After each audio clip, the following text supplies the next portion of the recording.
My brother stabbed our baby shower cake 47 times, screaming, "You ruined my life," and lunged at me with the knife. My pregnant wife supported him, but my own mother grabbed my arms and held me still. The baby is due in 3 weeks and he has a key to my house. Thank you for being here. Grab a warm glass of water. Sit down and listen to me tell the whole story. It was supposed to be the happiest day of my life. The event hall was filled with pale blue balloons, expensive floral arrangements, and about 50 of our closest friends and family members. Elena, my wife, was glowing in her maternity dress. I stood near the dessert table, looking at the custom cake we had ordered. Cost over $400. I felt a tap on my shoulder. I turned around and saw my younger brother, Caleb. He looked terrible. His eyes were bloodshot, his shirt was wrinkled, and he smelled like stale alcohol and cheap cologne. Before I could even ask him if he was okay, he grabbed the large steel cake knife from the table. He did not hesitate. He raised the knife and brought it down into the center of the cake. Frosting and cake sponge exploded everywhere. He pulled the knife out and stabbed it again and again. He kept screaming that I had ruined his life, that I took everything that was supposed to belong to him. The guests screamed and backed away. Someone knocked over a table of gifts. I stepped forward to disarm him, raising my hands to show I was not a threat. That was my first mistake. Caleb turned his wild eyes toward me. He lunged forward, the knife aiming straight for my chest. I braced for the impact, ready to fight him off. But suddenly, 2 hands clamped down on my arms from behind with surprising strength. I turned my head and saw my own mother, Margaret. Her fingers dug into my biceps, pinning my arms to my sides. She was not trying to pull me away to safety. She was holding me in place. I stared at her, completely confused. Meanwhile, Elena, my wife who was 8 months pregnant with my son, stepped in front of Caleb. She wrapped her arms around his shoulders, shielding him from the security guards who were rushing into the room. She looked at me with pure disgust. My mother finally spoke, her voice cold and steady. She told me I needed to calm down and stop making a scene. I was making a scene. I looked at the destroyed cake, the knife in my brother's hand, my wife comforting my attacker, and my mother holding me hostage. The room spun. The security guards escorted me out of the building. Me, not Caleb. They told me my family requested I leave to de-escalate the situation. I stood in the parking lot alone, completely stripped of my dignity. Part 2.1 The Golden Child and the Scapegoat. I sat in my car while the rain started to pour. My hands gripped the steering wheel so hard my knuckles turned white. I watched the entrance of the event hall, waiting for someone, anyone, to come out and tell me this was a massive misunderstanding. No one came. The cold rain hit the windshield, and my mind drifted back to the years of dealing with my family dynamics. Caleb was always the golden child. I was just the scapegoat. Growing up, if Caleb broke a window, I was grounded for not watching him. If Caleb failed a class, my mother blamed me for not tutoring him enough. When my father left us, he told me privately that he could not handle my mother's toxic favoritism anymore. That divorce tore our family apart, but my mother used the settlement money to buy Caleb a brand new car for his 16th birthday. I got a bus pass. I worked full-time through college to pay my tuition. I built my career from the ground up, earning every single dollar of my salary. Caleb dropped out of 3 different colleges. He lived in my mother's basement, playing video games and complaining that the world was unfair to him.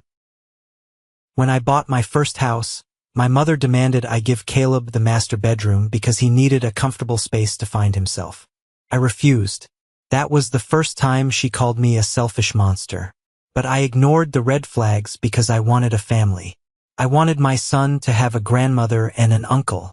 I worked 80-hour weeks to secure my recent promotion to regional director just to make sure Elena and the baby would never have to worry about money.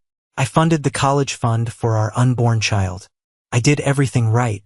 But as I sat in that dark car, shivering in my damp suit, I realized none of my hard work mattered to them. To my mother, I was just a walking ATM and an obstacle in Caleb's way. I pulled out my phone and dialed Elena's number. It went straight to voicemail. I called my mother. Voicemail. I felt a tight knot forming in my stomach. The silence was louder than Caleb's screaming. They were inside, eating food I paid for, surrounded by gifts I helped pick out, treating my brother like a victim. I rested my forehead against the cold steering wheel. I needed to understand what triggered this sudden explosion. Caleb was always jealous, but physical violence was new. And Elena's reaction made absolutely no sense. She loved me. We spent the last 5 years building a life together. Why did she look at me like I was a stranger? I started the engine and drove away from the venue, heading out into the storm without a destination. Part 2.2 Evidence from nowhere. My phone buzzed in the cup holder. I grabbed it immediately, hoping it was Elena telling me she was safe. It was a text message from my mother. There was no text, just a series of image files. I pulled over into a dimly lit gas station parking lot and opened the messages. The first image was a screenshot of a text conversation between my phone number and Caleb's number. The timestamp showed it was from 2 years ago, right around the time Elena and I got engaged. In the screenshot, I was bragging to Caleb about how I intentionally stole Elena from him. I allegedly wrote that Caleb was a loser and that I only pursued Elena to prove I could take whatever he wanted. I stared at the screen, my heart pounding against my ribs. I never sent those messages. Caleb never even dated Elena. He met her once at a family barbecue before we started dating, and they barely spoke. The next image was a picture of a handwritten diary page. The handwriting was identical to mine. The loops on the letters, the slant of the lines, everything matched perfectly. The diary entry detailed my supposed master plan to sabotage Caleb's career. It talked about how I secretly called his employers to get him fired so he would stay dependent on our mother. It described my deep hatred for him and my joy in watching him fail. My breathing grew heavy. The knot in my stomach turned to pure nausea. I scrolled through 5 more images. More texts, more diary pages. All painting me as a manipulative, sociopathic monster who spent years systematically destroying my own brother. A final text message from my mother came through.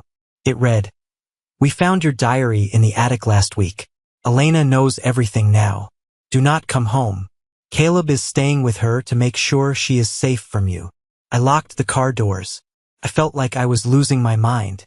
How did my handwriting get on those pages? How did my phone number appear on those texts? Someone went through extreme lengths to fabricate this evidence. And my own mother delivered it to my wife. The realization hit me like a physical blow. This was not a sudden outburst at a party. This was a calculated, premeditated assassination of my character. They planned this. They waited for a public event, surrounded by witnesses, to execute it. And they used Elena's pregnancy as a shield. I threw the phone onto the passenger seat. I needed help. I needed an ally who knew me well enough to see through these lies. Part 2.3 Kicked out of the nest. I put the car in drive and headed straight to Elijah's house. Elijah and I grew up together. We shared an apartment in our early 20s, and he stood as my best man at my wedding. If anyone could help me make sense of this nightmare, it was him. I pulled up to his driveway and ran through the rain, pounding on his front door. His porch light flicked on, and he opened the door wearing sweatpants and a t-shirt. His wife, Sarah, stood behind him. They saw my soaked clothes and my pale face and immediately pulled me inside. Sarah handed me a towel while Elijah guided me to the kitchen island. I poured myself a glass of water, my hands shaking so badly I spilled half of it on the counter. I told them everything. I told them about the cake, the knife, my mother holding me down, Elena protecting Caleb, and the terrifying fabricated evidence on my phone. Elijah listened in complete silence. He did not interrupt. He did not judge. When I finished, I handed him my phone to look at the screenshots. Elijah is a senior software engineer. He knows technology better than anyone I know. He zoomed in on the text screenshots, his eyes narrowing. He pointed at the top corner of the image. "Look at the battery icon," he said, his voice flat. "It shows 50%. But in the next screenshot, supposedly taken 2 minutes later, the battery is at 90%. You do not gain 40% battery in 2 minutes unless you are plugged into a supercharger. and even then it is highly unlikely. He swiped to the next image. And look at the text bubbles. The pixelation around the edges of the words does not match the background. This was made using a fake text generator app. Mason. It is sloppy work. I felt a massive wave of relief wash over me, but it was quickly replaced by burning anger. What about the diary? I asked. The handwriting is exactly like mine. Sarah leaned over to look at the picture. She works in a bank and handles forged checks regularly. It looks like you're writing, yes? She said softly. But look at the pressure of the pen. When you write naturally, the pressure varies. These strokes are uniform, thick, and perfectly consistent. Someone traced your handwriting using a light box, or they hired a professional forger. This takes time and money. I slumped back in my chair. My family hated me enough to orchestrate a massive fraud. Elijah put a hand on my shoulder. You stay here tonight, he said firmly. Tomorrow we start fighting back. Part 2.4 The Shadow of Betrayal. I woke up on Elijah's guest room bed the next morning. The sunlight filtering through the blinds felt aggressive. I grabbed my phone and opened my banking app. I wanted to check the balance of our joint checking account to make sure the mortgage autopay went through. A red error message popped up on the screen. Incorrect password. I tried again. Blocked. My heart dropped. I quickly logged into the separate savings account where we kept the college fund for our son. That password was also changed. I was completely locked out of my own finances. My phone rang in my hand. The caller ID showed Julian's name. Julian was a close family friend, an accountant who helped my mother manage her finances after the divorce. He also did the taxes for me and Elena. I answered the call, hoping he had some answers. Mason, Julian said, his tone overly sympathetic. I heard what happened at the party. It sounds like a total disaster. I sighed. Julian, it is a nightmare. They forged documents. Caleb attacked me. And now Elena locked me out of the bank accounts. Julian cleared his throat. Listen, Mason. I am calling as a friend. Your mother is very upset. Elena is terrified. Caleb showed them the diary. Given your history of being tough on Caleb, they believe it. You need to be smart here. I gripped the phone tighter. Smart? What does that mean? Julian lowered his voice. Elena is planning to file a restraining order. If you fight this in court, it will be messy. It will ruin your reputation right before your big promotion. Your mother suggested a compromise. You sign the house over to Elena, agree to let Caleb live there to protect her, and walk away quietly. In exchange, they will not take this to the police or your company. I stopped breathing for a second. The audacity of the demand was staggering. Give up my house, my unborn child, and my entire life, just so Caleb could have a free ride? What about my money? I asked quietly. The inheritance from my grandmother? The college fund? Julian hesitated. Your mother believes that money should go to Caleb now, as compensation for the years of emotional abuse he suffered under you. Just let it go, Mason. Start fresh somewhere else. I ended the call without saying goodbye. Julian was not calling as a friend. He was calling as their negotiator, and he knew too much about my accounts. The betrayal ran deeper than my immediate family. I looked around the quiet guest room. I was not going to walk away. I was going to destroy them. Part 3.1 Hitting rock bottom. I borrowed Sarah's car and drove back to my house at 10 in the morning. I needed clothes, my work laptop, and physical documents before things escalated further. I parked down the street and walked up my own driveway like a criminal. I used my key to unlock the front door. The house was quiet, but I could hear the television playing in the living room. I walked down the hallway and froze. Caleb was sitting on my expensive leather sofa, wearing my silk bathrobe, eating cereal out of my favorite bowl. His feet were propped up on the coffee table. He saw me and smirked, not showing a single ounce of fear. You are not supposed to be here, he said, taking a loud bite of cereal. I ignored him and walked past the living room toward the stairs. Elena appeared at the top of the landing. She looked down at me, her face completely void of emotion. She was holding a manila envelope. I told your mother to tell you not to come back. she said coldly. I looked at the woman I loved, the woman carrying my child. Elena, you have to listen to me. The diary is fake. The texts are fake. Caleb is playing you. Elena walked down the stairs slowly and shoved the envelope against my chest. These are the divorce papers. My lawyer drafted them this morning. I am filing for sole custody. You will not come near this child. I opened the envelope. The demands were ridiculous. She wanted the house, 70% of my salary in alimony and child support, and full control over the college fund. Elena, why are you doing this? Caleb attacked me with a knife. She shook her head, tears finally welling in her eyes. He was defending himself, Mason. You mentally tortured him for years. He showed me the diary. He cried in my arms for 3 hours last night, telling me how you made him feel worthless. You are a monster. I cannot let my baby grow up around a sociopath. I realized in that moment that she was completely brainwashed. Caleb had tapped into her maternal instincts, playing the wounded bird perfectly. She preferred the lie over the reality because it gave her a reason to feel morally superior. I looked at Caleb, who was now leaning against the doorframe, a smug grin on his face. He mouthed the words, I win, while Elena was not looking. I did not yell. I did not beg. I carefully folded the divorce papers, put them back in the envelope, and walked upstairs to my office. I packed my laptop, some suits, and a folder containing my personal tax returns and property deeds. As I walked out the front door, I looked at Elena one last time. You made your choice, I said quietly. Then I walked away. Part 3.2 Striking back from the shadows, I sat in my office at work with the door locked. The shock was fading, replaced by a cold, calculating focus. I was not going to be a victim. I pulled out my phone and dialed the number for a private investigator named Gabriel. I used his services years ago to run background checks on a high-level executive hire for my company. He was discreet, ruthless, and expensive. We met at a diner 2 hours later. I handed him the printed screenshots of the fake texts and the diary. I also gave him Caleb's full name, address, and social security number, which I still had from when I co-signed a student loan for him years ago.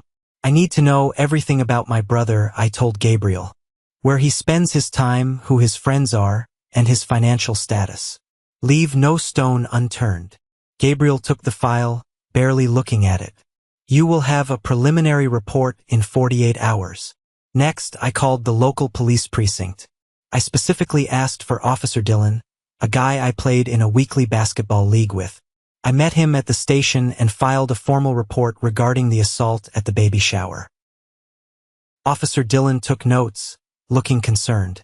Mason, your family already filed a preemptive report claiming Caleb was having a mental health crisis provoked by your aggressive behavior. They have witnesses from the party saying you stepped toward him aggressively first. I smiled grimly. They thought they covered all their bases. They forgot one thing, I said, pulling a flash drive from my pocket. 2 months ago, Elena asked me to install a hidden security camera in the hallway outside the event hall because she was worried about package thieves stealing baby gifts during the shower setup. I synced it to my private cloud account. I plugged the drive into his computer. We watched the footage. The angle clearly showed the dessert table through the open double doors. It captured Caleb grabbing the knife, stabbing the cake, and lunging directly at me completely unprovoked. It also captured my mother grabbing my arms, holding me helpless while he attacked. Officer Dillon let out a low whistle. This changes everything. This is aggravated assault with a deadly weapon. And your mother could be charged as an accomplice. I nodded. Do not arrest him yet. I need a few more pieces of the puzzle first. Keep this evidence secured. I walked out of the precinct feeling the first surge of real power. The trap was starting to take shape. Part 3.3 The money trail. I headed back to Elijah's house. When I walked in, he was sitting at his kitchen table surrounded by 3 different monitors, typing furiously. I told you I was going to help, he said without looking up. I ran a deep recovery program on your personal email server. You know how Julian does your taxes? You gave him access to your primary email account 2 years ago to retrieve some digital receipts. He never logged out. I pulled up a chair, my pulse quickening. What did you find? Elijah clicked a button, bringing up a massive spreadsheet. Julian has been setting up forwarding rules. Any email containing the words schedule, flight, bonus, or bank statement was automatically forwarded to a burner email address. And I traced the IP address of that burner email directly to Caleb's laptop. Julian was the mole. He was feeding Caleb my financial information and my daily schedule for months. It made perfect sense. It was how Caleb knew exactly when to strike. My phone rang. It was Gabriel, the private investigator. You owe me a bonus, Gabriel said, his voice gravelly. Your brother is drowning in garbage. He has a severe gambling addiction. He frequents illegal underground poker games across state lines. He owes a local loan shark over $200,000. I rubbed my temples, the pieces falling into place rapidly. Where is he getting the money to stay alive? I asked. Gabriel sighed. That is the worst part. He has power of attorney over your mother's accounts. He completely drained her retirement fund and took out a massive second mortgage on her house. Your mother is functionally bankrupt, and she does not even know it. Or maybe she does, and she is trying to help him find a new source of cash. Like you. The realization hit me hard. This entire plot, the fake diary, the baby shower stunt, convincing Elena to file for divorce and take my house. It was not just about jealousy. It was about survival. Caleb needed my assets to pay off a loan shark, and he was using my pregnant wife as a pawn to get them. He was going to sell my house out from under Elena the moment he had control. I thanked Gabriel and hung up. The game had completely changed. This was a financial heist disguised as a family drama. Part 3.4 The reluctant witness. Gabriel gave me one more lead before he hung up. Caleb had a roommate named Robert up until 6 months ago. Robert kicked Caleb out because Caleb stole his rent money to gamble. I found Robert working a late shift at a local auto parts store. He was a skinny guy with nervous eyes, standing behind the counter sorting spark plugs. I walked in right before closing time and locked the glass door behind me. I flipped the open sign to closed. Robert looked up, startled. Hey, we are closed, he said, reaching for the phone. I stepped up to the counter, placing my palms flat on the glass. Robert, my name is Mason. I am Caleb's older brother. Robert dropped his hand, his face draining of color. I do not owe him money, he stammered. He owes me. I pulled out $100 bill and slid it across the counter. I am not here to collect debts. I am here for information. Caleb forged a diary and some text messages to ruin my life. I need to know how he did it. Robert looked at the money, then at me. He was sweating. I do not know what you are talking about. I leaned in closer, dropping my voice to a dangerous whisper. Robert, the police already have video evidence of Caleb committing a felony assault. When they arrest him, they are going to take his laptop. They will see the search history. They will pull the IP logs. If you helped him even a little bit, you go down as an accessory to fraud and extortion. Tell me what you know, and I leave your name out of my police report. Robert swallowed hard. He looked at the door, then back at me. He shoved the money into his apron pocket. He used the dark web, Robert whispered rapidly. He found a freelancer who specializes in document forgery. Caleb sent the guy a dozen old birthday cards you wrote to your mom to use as a handwriting sample. The guy charged him $5,000 for 20 pages of a fake diary. Caleb bragged about it to me when he was drunk. I pulled out my phone and hit stop on the voice recorder app one had running in my pocket. I played the last 5 seconds back to him. Robert's eyes widened in horror. You have what you need, I said coldly. Do not warn him. If you call Caleb, I give this recording to the detectives tonight. Robert nodded frantically, backing away against the shelves. I walked out of the store, the digital confession secured in my pocket. Part 3.5 The first cut. It was time to take my life back. The next afternoon, Gabriel informed me that Caleb, Elena, and my mother were at a lawyer's office, likely discussing the divorce and the strategy to steal my assets. Their meeting was scheduled to last 3 hours. I drove to my house with a professional locksmith I hired at a premium rate. The locksmith did not ask questions. He just went to work. In less than 40 minutes, he replaced the front door lock, the back door lock, the garage door code, and the side gate padlock with high-security, smart lock systems that required my fingerprint to open. While the locksmith worked outside, I went inside. The house smelled like Caleb's cheap cologne. It made me sick. I unpacked a box of miniature, high-definition hidden cameras I bought online. I placed one inside the smoke detector in the living room, one inside a decorative plant in the hallway, and one pointing directly at the front porch. They were synced to my phone, recording audio and video to an encrypted cloud server. Then I walked into the kitchen and sat at the island. I opened my laptop and logged into my banking portal. I had spent the morning working with the bank's fraud department. Because my name was the primary account holder, and I provided proof that my passwords were changed without my IP address authorization, they locked down everything. I officially froze the joint checking account. I moved the entire college fund into a secure, single-signer trust in my son's name, inaccessible to anyone but me until he turned 18. Finally, I went to the credit card portal. Elena had 2 platinum credit cards tied to my primary account. I clicked the Report Lost or Stolen button on both cards. I watched the status change to inactive in bright red letters. I walked upstairs to my bedroom. Caleb had moved his clothes into my closet. My expensive watches were sitting on his makeshift nightstand. I grabbed a heavy-duty trash bag from the kitchen and threw everything belonging to Caleb into it. Clothes, shoes, video games. I dragged the bag down the stairs and tossed it onto the front lawn. I packed a few more bags of my own belongings, ensuring I had enough professional attire for the upcoming weeks. I walked out the front door, the new lock clicking solidly behind me. The house was secured. The money was protected. The evidence was gathered. Now, I just had to wait for the rats to realize the cheese was gone. Part 4.1 The Parasites Fury. I was sitting in Elijah's living room drinking black coffee when my phone exploded with notifications.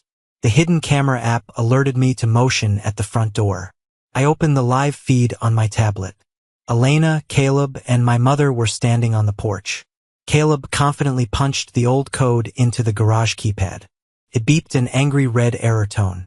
He frowned, trying his physical key in the front door. It did not even slide into the mechanism.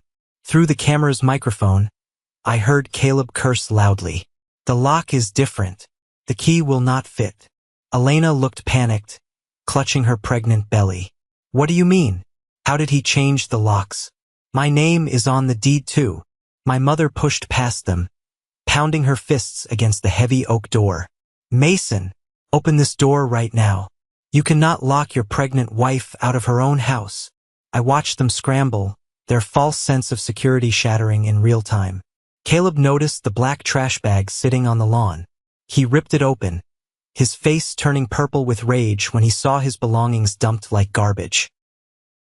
My phone started vibrating wildly. It was Elena calling.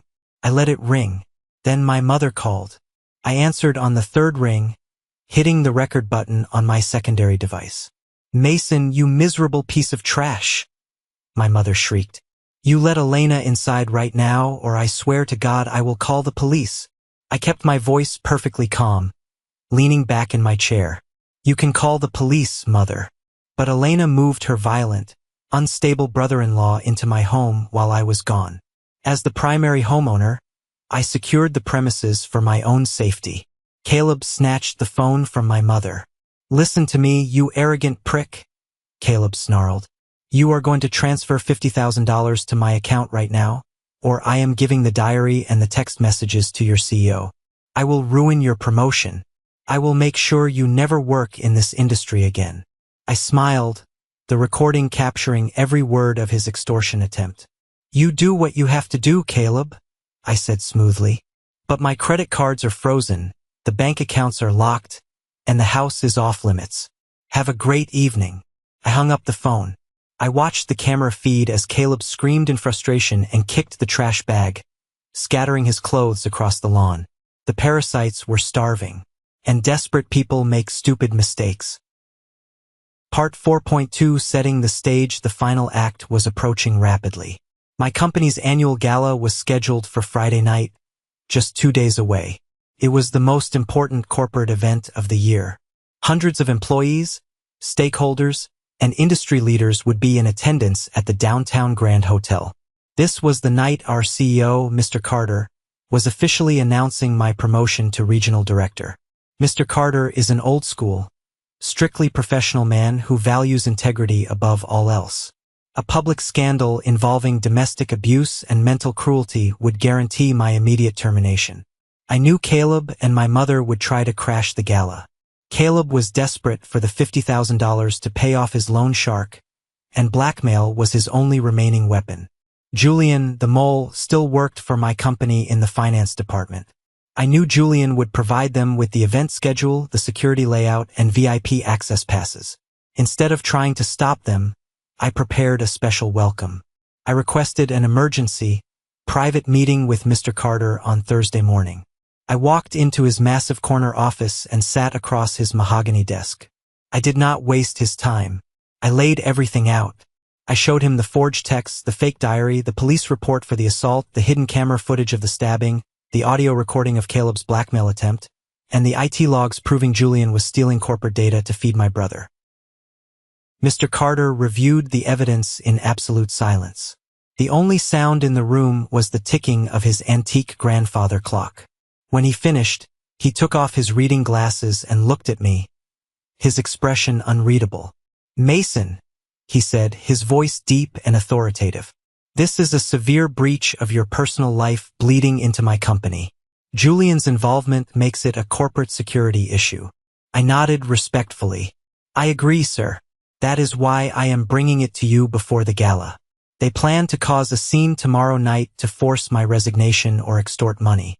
I want to handle this publicly, definitively, and surgically. But I need your permission to alter the presentation schedule." Mr. Carter leaned forward, steepling his fingers.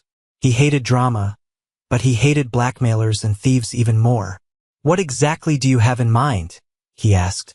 I outlined my plan. It was risky, bold, and highly unconventional. But it was the only way to clear my name completely in front of the entire industry and permanently destroy the narrative my family built. A slow, predatory smile crept across Mr. Carter's face. "The IT department will give you full access to the main ballroom's audiovisual system," he said. "Do not miss." I stood up and shook his hand. The stage was set. The trap was loaded. All I needed now was for the rats to walk into the spotlight. Part 5.1 The Gala Intruders. Friday night arrived with the crisp, biting chill of autumn in the air. The Grand Hotel, located in the heart of the downtown financial district, was a towering beacon of luxury, its massive crystal chandeliers casting a warm, golden glow over the grand ballroom. This was the absolute pinnacle of my company's corporate calendar, a night where industry leaders, major stakeholders, and top executives gathered to celebrate our annual achievements. I stood near the main stage, wearing a perfectly tailored dark charcoal suit, adjusting my silk tie. My heart was beating in a slow, steady, calculated rhythm. I was not nervous. I was entirely focused, like a hunter waiting in a blind. A few minutes earlier, I had watched our CEO, Mr. Carter, arrive at the main entrance.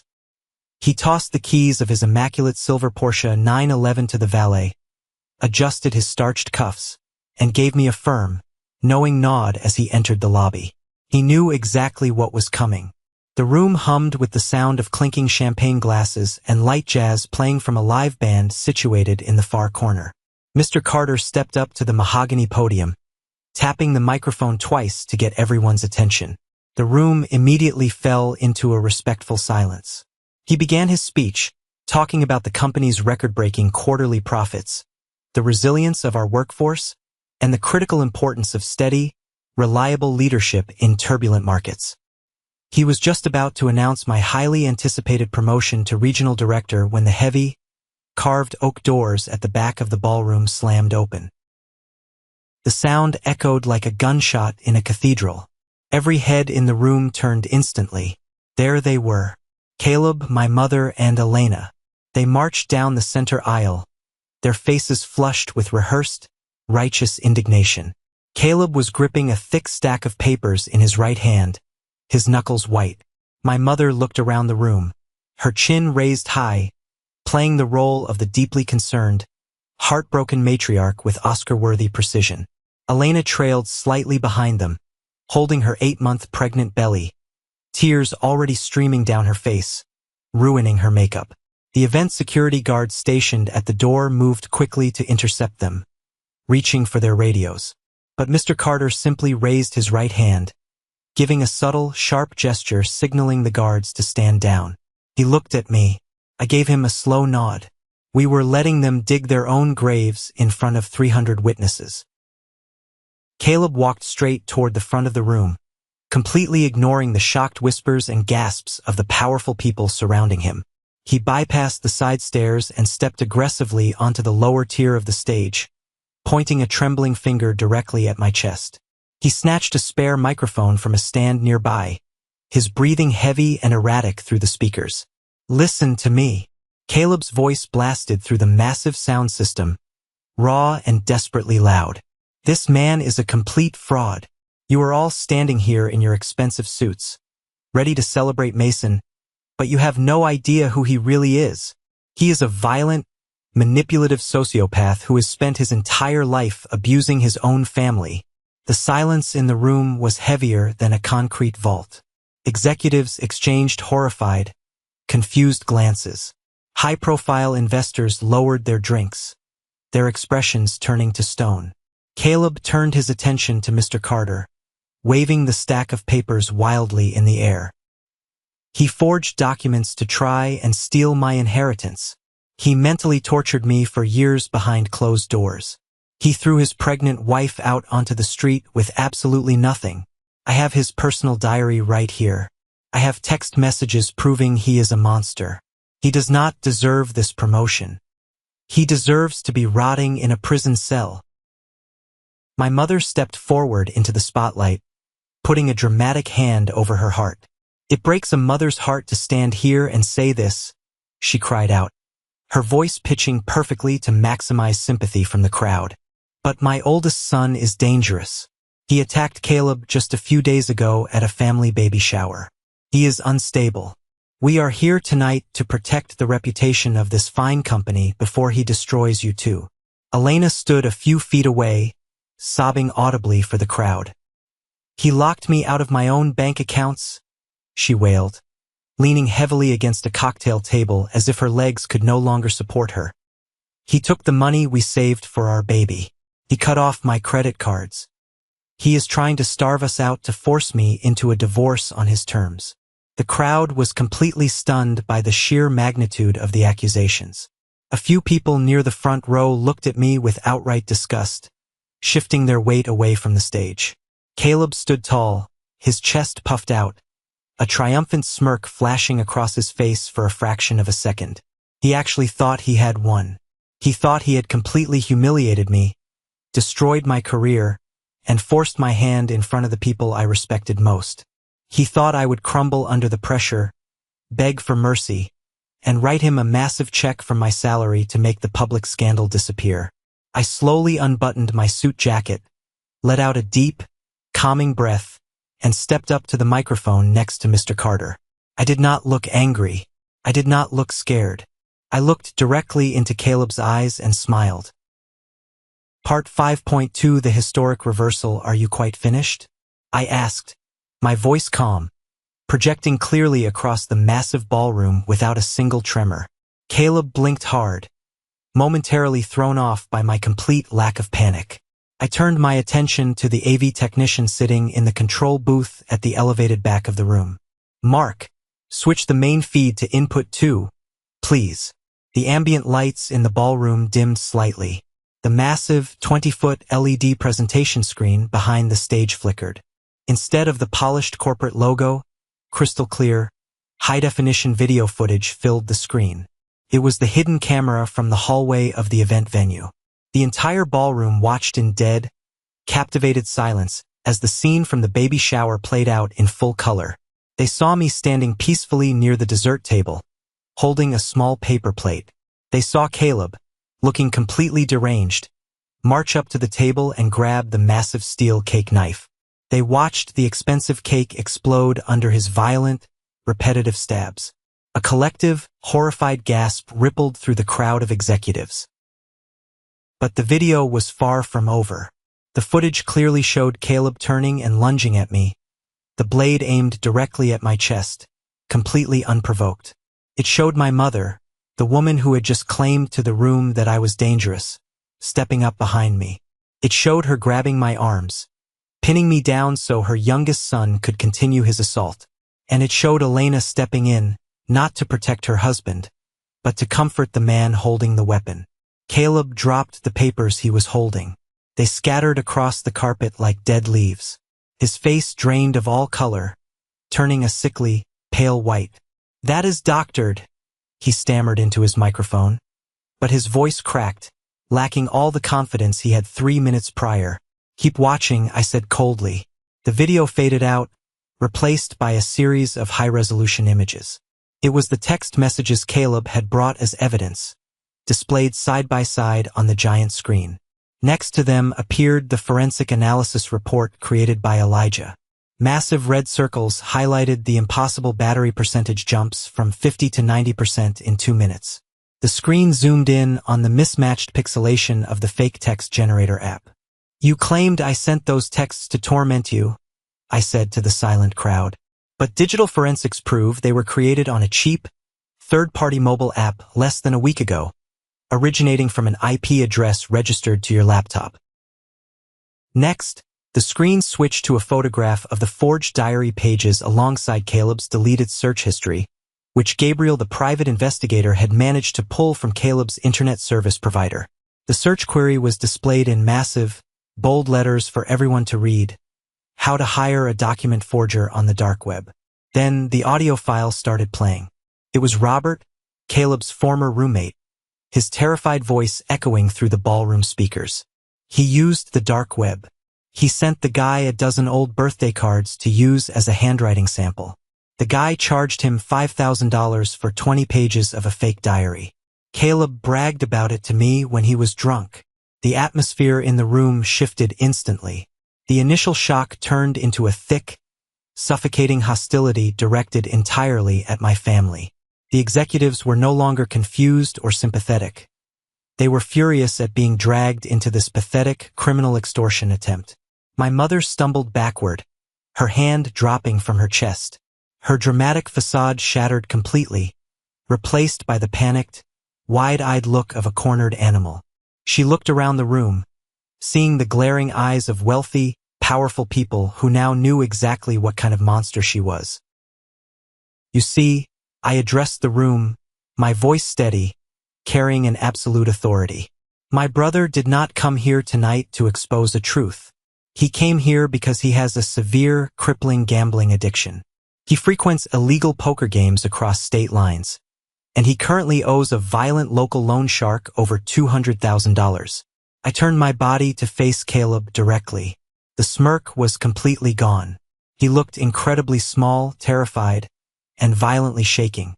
"You thought you could walk into my professional world, humiliate me, and extort me for a massive buyout.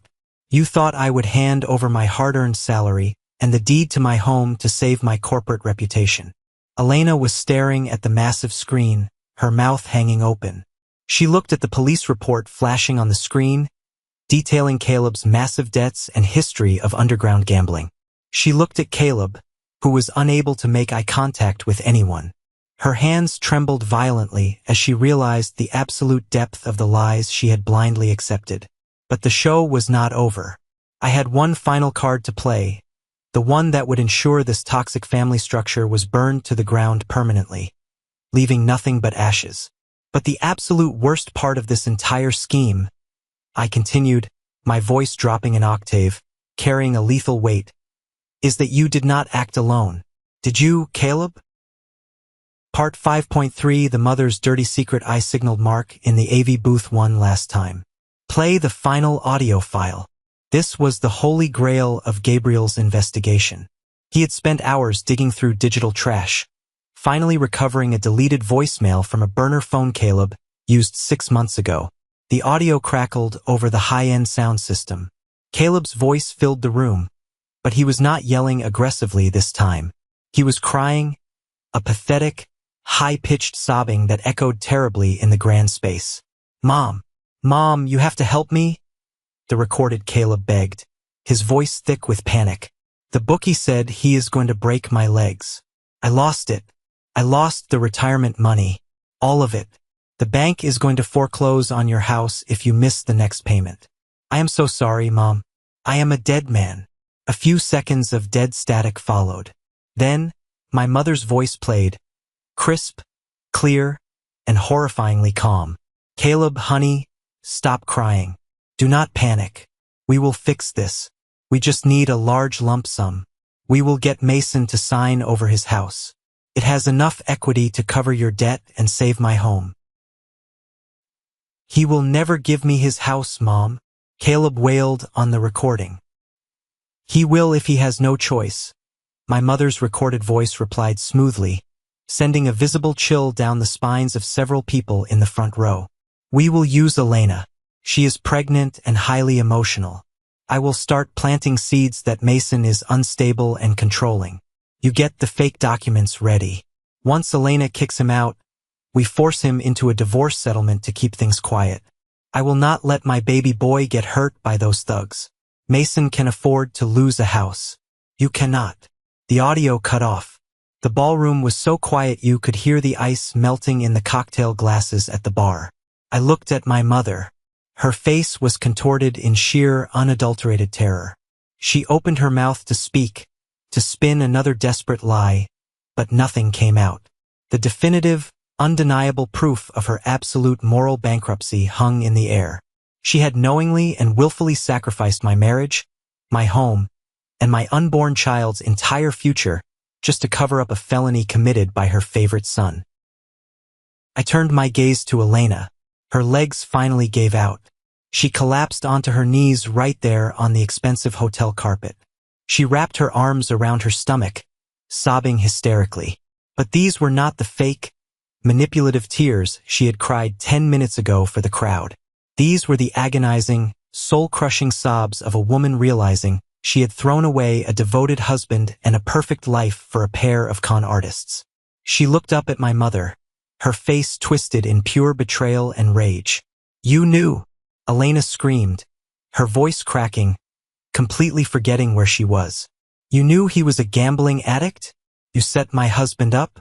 You told me he was crazy." My mother took a step forward, trying to reach out to her. "Elena, sweetheart, please understand. I had to protect my son. The men he owed money to are dangerous." "He is your son too," Elena shrieked, pointing a shaking, accusatory finger at me. "Mason is your son. How could you do this to your own blood? How could you do this to my baby?" Caleb took a step backward, looking frantically toward the exit doors.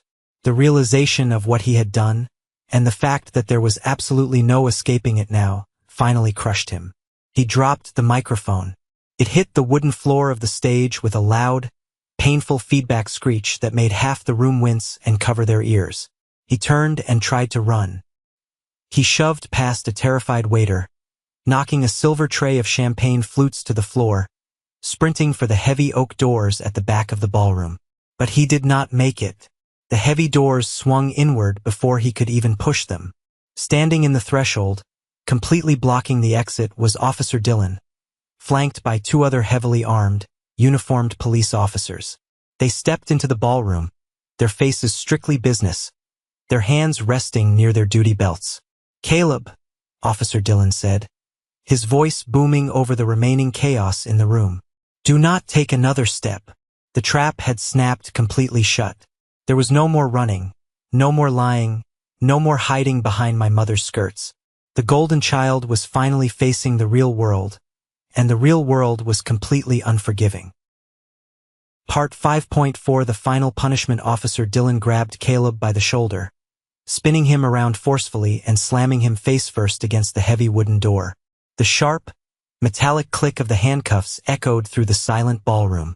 Caleb began to thrash and sob, his legs buckling under him as the reality of a prison cell set in. "Mom! "Mom, do something. Call a lawyer. Get me out of here," he screamed, the false bravado completely stripped away, leaving only a terrified, pathetic man-child begging to be saved. Officer Dillon read him his Miranda rights loud and clear for the entire room to hear. "You are under arrest for aggravated assault with a deadly weapon, felony fraud, and attempted extortion. You have the right to remain silent, which I highly suggest you use right now." My mother ran toward the officers, grabbing frantically at Dillon's uniform sleeve. "Let him go. He is sick. He has an addiction. He needs help, not a jail cell." The second officer stepped in smoothly, physically pushing my mother back and grabbing her wrists. "Ma'am, step away from the suspect. There is an active warrant for your arrest as well, regarding conspiracy to commit fraud and accessory to assault. Turn around and put your hands behind your back." My mother froze. The powerful matriarch who had controlled everything through manipulation, guilt, and emotional abuse was suddenly entirely powerless. She looked at me, standing on the stage, her eyes begging for mercy, but she found absolutely none. I stood there, watching them cuff my mother, feeling nothing but a profound, liberating emptiness. As the police dragged them out of the ballroom, their protests fading down the hallway, a sudden movement caught my eye. Julian, the family accountant and corporate mole, was trying to slip out through the kitchen service doors. His face was pale, sweating profusely, holding his suit jacket tightly around himself. Mr. Carter had seen him too. The CEO grabbed his microphone, his voice cutting through the murmurs of the crowd like a steel blade. "Julian, stop right there."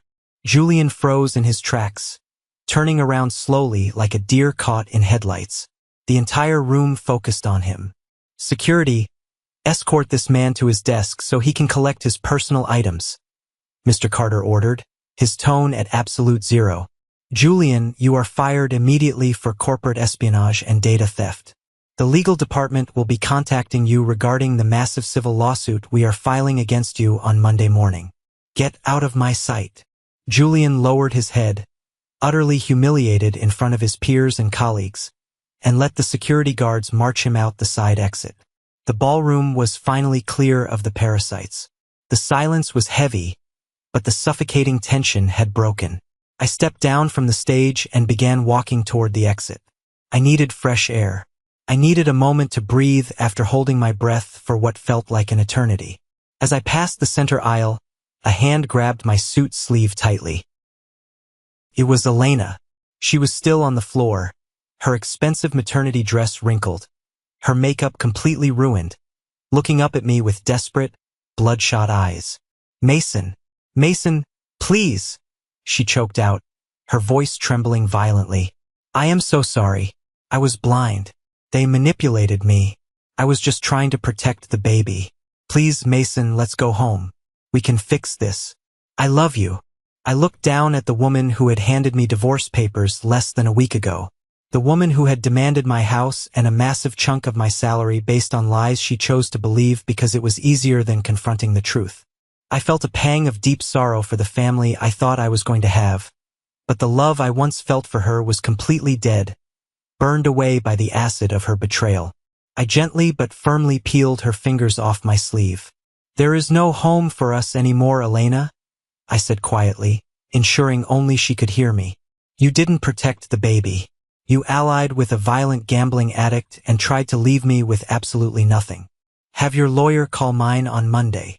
I stepped around her and walked out the heavy oak doors, leaving her sobbing on the floor of the Grand Hotel. Part 6.1 Iron Boundaries Monday morning arrived, bringing a sharp, clarifying reality. The emotional storm had passed, leaving behind the cold, hard logistics of asset protection. I walked into the sleek, high-rise office of the most ruthless family law attorney in the city. I didn't want a fair fight. I wanted a decisive, absolute victory.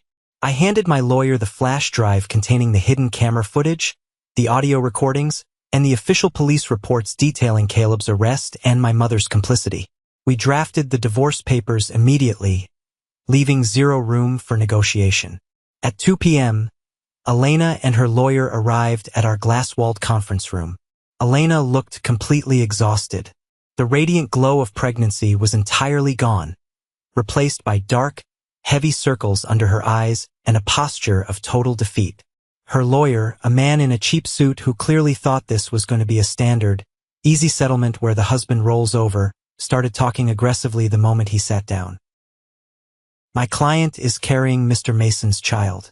She is entitled to the primary residence, 60% of his future salary, and full control of the college fund, he demanded, tossing a printed list of demands onto the table. My lawyer leaned back in his expensive leather chair, a predatory, terrifying smile forming on his face. He didn't even look at the list. Instead, he slid a thick, heavy folder across the mahogany table.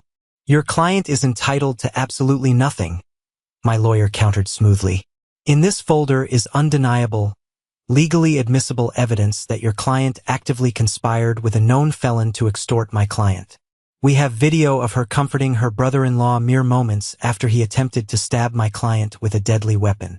We also have banking logs proving that she attempted to steal my client's inheritance money by locking him out of his own accounts illegally. Elena's lawyer opened the folder, his eyes scanning the documents rapidly. The color drained from his face as he read the police transcripts and the IT reports. He looked at Elena, who was staring down at her lap, weeping silently, offering no defense. You didn't tell me about any of this, her lawyer hissed at her, realizing he had walked into a slaughterhouse. I leaned forward, resting my forearms on the table, looking directly at Elena. Here are the terms, I said, my voice leaving no room for argument or emotion. You sign the house entirely over to me today. You waive all rights to alimony and any portion of my salary. The inheritance left by my grandmother remains entirely untouched. The college fund stays in a secure trust solely controlled by me. Regarding custody, we will share joint legal custody of the child on paper, but I will be the primary residential parent once he is born, given your proven lack of judgment in harboring a violent criminal in my home. If you fight this, my lawyer will hand these files over to the district attorney, and I will personally press charges against you as an accessory to extortion and fraud. Elena looked up, her lips trembling, her eyes wide with fear. Mason, I have nowhere to go. I don't have a job. How am I supposed to live? You should have thought about that before you handed me divorce papers based on a forged diary, I replied coldly. Sign the papers, Elena. Her lawyer leaned in and whispered furiously into her ear, telling her she had absolutely no case, that a judge would eviscerate her in court, and that avoiding state prison was her absolute best option. With a violently shaking hand, Elena picked up the heavy silver pen and signed her name on the dotted lines, completely surrendering her claims. She walked out of the office with nothing but the clothes on her back. Later that afternoon, I finalized the restraining orders. A superior court judge granted permanent, ironclad orders of protection against Caleb and my mother. They were legally barred from coming within 500 feet of me, my home, or my place of work. I went back to my house, and walked through the quiet, empty rooms. The toxic energy was completely scrubbed clean. I stood in the nursery, looking at the freshly painted blue walls and the wooden crib I had built with my own 2 hands. The storm was over.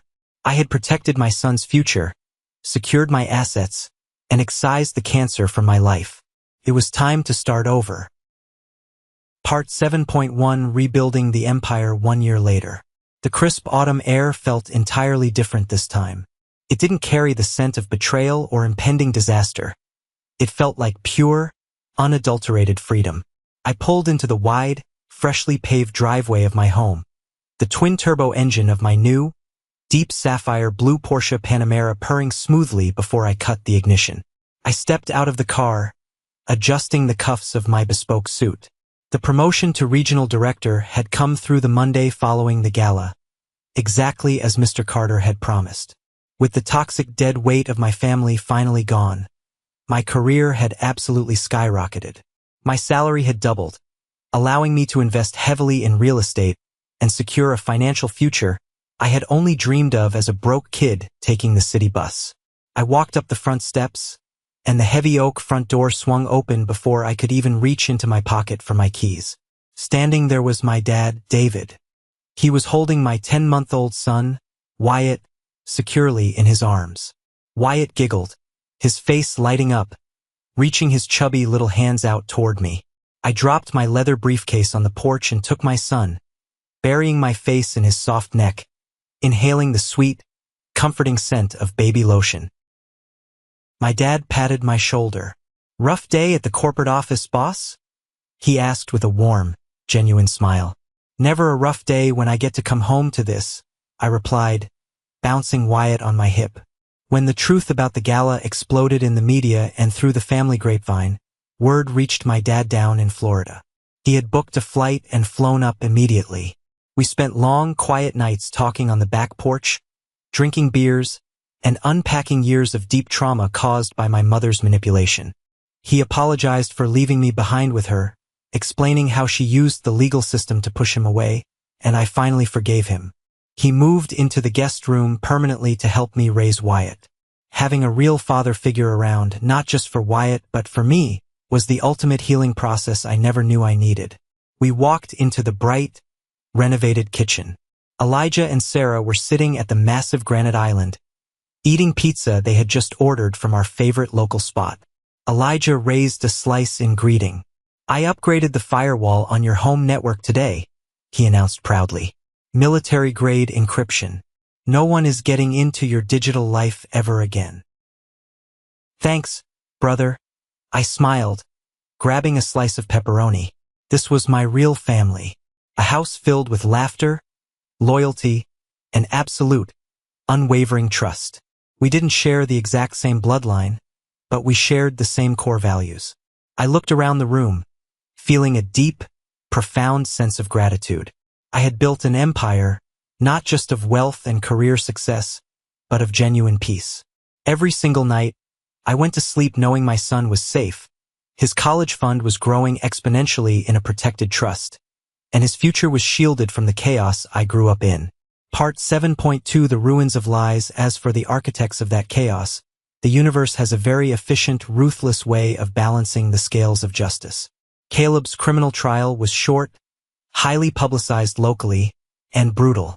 Without the stolen money to afford a high-priced defense lawyer, he was assigned an overworked public defender who strongly advised him to take a plea deal immediately. Caleb pleaded guilty to felony fraud and aggravated assault with a deadly weapon. The judge was not sympathetic to his performative tears in the courtroom. Taking his history of illegal gambling and extortion into account, the judge sentenced Caleb to 5 years in state prison without the possibility of early parole. The golden child was finally forced to wear a cheap orange jumpsuit that matched his real worth, completely isolated from the mother who had enabled him his entire life. My mother's fate was a different kind of prison, one she built brick by brick. She avoided actual jail time by taking a plea deal, cooperating with the authorities, and turning over all the financial documents proving Caleb's theft. She threw her favorite son under the bus to save her own skin. However, the bank showed absolutely no mercy. Without my money to constantly bail her out, they foreclosed on her house within months. The massive debt Caleb racked up wiped out whatever meager assets she had left. Last I heard from a distant relative, she was living in a tiny, one-bedroom subsidized apartment across town, completely alone. Her friends abandoned her after the gala scandal, and she had no one left to manipulate or control. Julian, the treacherous accountant, faced total ruin. Mr. Carter followed through on his promise. The corporate civil lawsuit bankrupted Julian, stripping him of his professional licenses. He currently works the night shift at a logistics warehouse, unable to find work in finance ever again. And Elena. A few weeks ago, I received a thick, handwritten letter in my locked mailbox. I recognized her handwriting immediately. I sat on the back porch, watching my dad play with Wyatt in the grass, and opened the envelope. The letter was a long, rambling confession of deep regret. Elena admitted that she was living in a rundown studio apartment in a bad neighborhood, working 2 minimum-wage retail jobs just to survive. But the most revealing part was her admission of guilt. "Deep down, I think I always knew Caleb was lying," she wrote, her ink smudged by tears. I saw the inconsistencies. I knew you were a good, honest man, but your mother made me feel so special, so included in her little drama. I liked feeling like the savior, the victim, the center of attention. I let my ego and my selfishness blind me to the fact that I was destroying the only man who ever truly loved me. I wake up every single day knowing I threw away a perfect life because I wanted to play a tragic role in a fake story. I didn't feel angry reading her desperate words, nor did I feel an ounce of pity. I just felt a cold, objective closure. I folded the letter, walked over to the barbecue grill, and dropped it into the burning coals. I watched the paper turn black, curl up, and turn to ash, carried away by the autumn wind. The past was finally completely dead. Part 8.1 The father's promise. The sun began to set, painting the sky in deep, beautiful shades of purple and burnt orange. The air grew chilly, so my dad took the empty pizza boxes inside, leaving me alone on the back porch with Wyatt. My son was getting sleepy, his heavy head resting warmly against my chest, his tiny fingers clutching the fabric of my dress shirt. I sat down in the wooden rocking chair, moving back and forth in a slow, rhythmic motion. I looked out over the manicured lawn, thinking about the incredible, grueling journey of the past year. I remembered sitting in my car in the freezing rain after the baby shower, completely broken, stripped of my dignity, my home, and my family. I had been standing at the absolute edge of an abyss, staring down into the terrifying darkness of false accusations, potential ruin, and unimaginable betrayal. They had tried to bury me alive. They had tried to take my inheritance, my salary, my professional reputation, and my unborn child, all to feed a black hole of greed and deep-seated jealousy. But they forgot one crucial, fundamental truth. Pressure doesn't just destroy, it creates diamonds. The fire they started didn't burn me down. It forged me into something entirely unbreakable. I learned the hardest lesson a man can possibly learn. Family is not determined by DNA. Blood simply makes you related, but loyalty, respect, and mutual protection make you family. My mother and my brother shared my blood, but they were nothing more than parasites looking for a host. Elijah, Sarah, and my dad, they were my true family. They stood by me when the evidence looked incredibly damning. They helped me fight back when I was too exhausted to stand on my own 2 feet. I looked down at Wyatt's sleeping face. He looked so incredibly peaceful, completely untouched by the ugly, vicious war that raged before he was born. I placed my large hand gently over his small back, feeling the steady, reassuring rise and fall of his breathing. I promise you, I whispered into the quiet evening air, making an unbreakable vow not just to him, but to myself. You will never know what it feels like to be a scapegoat. You will never have to earn my love, and you will never have to protect yourself from the people who are supposed to protect you. I am your shield. I will guard your future, your mind, and your heart. And I will burn the entire world down before I let anyone hurt you. Wyatt sighed in his sleep, a tiny, contented sound that melted away any remaining tension in my shoulders. The porch light flicked on, casting a warm, inviting glow over us. I leaned my head back, closing my eyes, feeling the cool breeze on my face. The brutal battle was won. The empire was fully secured. And for the first time in my entire life, I was finally truly home. Thank you for sticking around and listening to my story. It was a dark, incredibly difficult chapter, but walking through that fire made me the father and the man I am today. I hope this resonated with you in some way, maybe reminding you that no matter how deep the betrayal goes, you always have the power to rebuild your life on your own terms. Have you ever found yourself in a similar situation, dealing with toxic family members or ultimate betrayal? I want to hear your thoughts in the comments. And if you've made it all the way to the end of this video, you belong to a very special group. Please comment the letter W below for winner. That is our secret code, the 1% Club, so I know exactly who the real winners are, the amazing people who stayed with me until the very last word. Don't forget to hit that like button and follow for more stories. Stay strong, protect your peace, and I will see you in the next one.